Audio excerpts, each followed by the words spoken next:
Okay. Hi, this is Rich, and I just wanted to talk a couple minutes about the Ice Bucket Challenge. I was challenged today by my son Chris, and I am going to answer that challenge with the requisite bucket of ice thrown atop my head.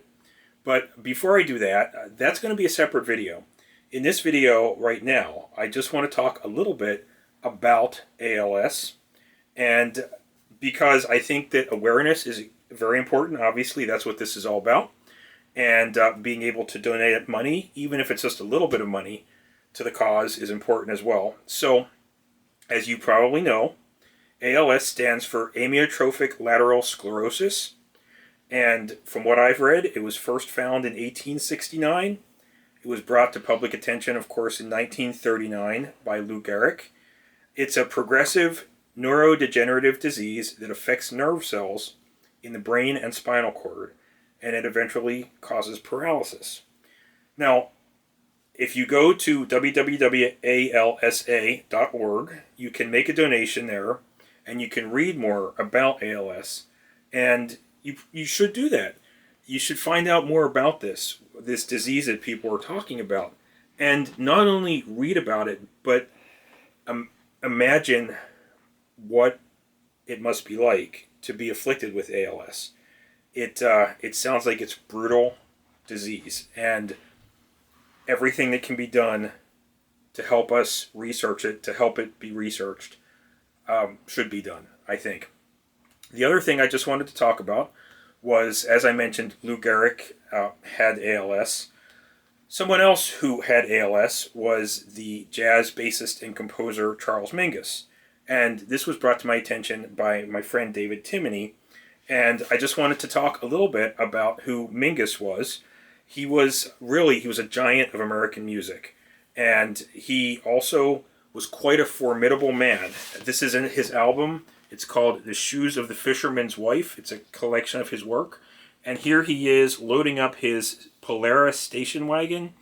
And as you can see, he was quite formidable. These days, we would call him a badass. He really was.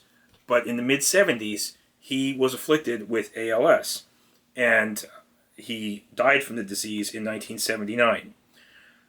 What really strikes me about Mingus, though, and how he dealt with this, was eventually he lost the ability to play the bass, but he continued to compose music and supervise recordings, some of which were released after he died. And one of them was this record that he made, that Joni Mitchell released after he died. It's just simply called Mingus, and it was released in 1979. And while I feel, in a way, I feel very inspired by what Mingus did. As he was suffering from this disease, he continued to work, he continued to be creative as much as he could. And that reminds me, and my sister reminded me of this in her video today, how so many people deal with debilitating illnesses every day of their lives. And the way that many of them do it is just by trying as best they can to move forward. And that is worthy of all of our respect.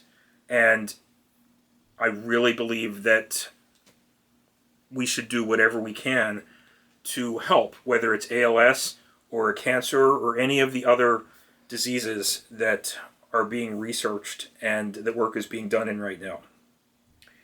So I think that's it for me. Sometime soon you will be seeing water being dumped on my head, and I will tell you more about that when that video happens. Thanks for listening. I appreciate it, and thanks for your support.